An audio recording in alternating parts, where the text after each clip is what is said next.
professional athletes, that's true in a fractional number of cases, because less than 2% of college basketball and football players go pro. So if you're an athlete who dreams of being a Viking or a wizard, you probably have about the same chance of becoming an actual Viking or an actual wizard. And all of this assumes that they manage to stay healthy, because if they get injured, a whole host of other problems can emerge. Fun fact, the very first executive director of the NCAA stated that he crafted the term student-athlete in the 1950s explicitly to avoid workers' comp for injured athletes. And 60 years later, that term is still working. Kyle Hardrick was so good that Oklahoma offered him a basketball scholarship in 9th grade. But after a knee injury during practice his freshman year, he lost his scholarship. And with medical bills piling up, he couldn't afford to stay in school.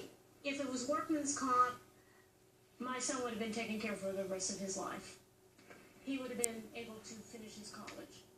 To be fair, he was promised an education, and he got one.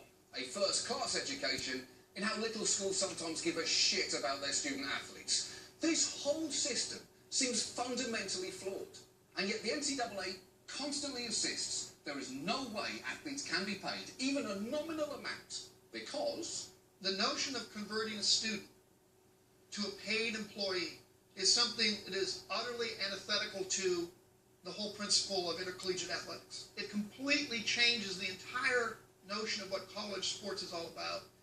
You know what? I think you might be right. If college sports is all about exploiting people, then yes, paying athletes would absolutely change the entire notion of what college sports are all about.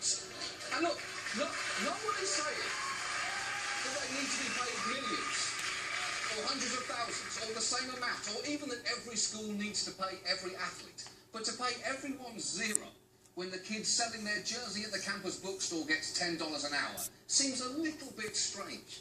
And if it truly is all about the romance of amateurism, that's fine. Give up the sponsorships and the TV deals, stop paying the coaches, and have teams run by an asthmatic anthropology professor with a whistle.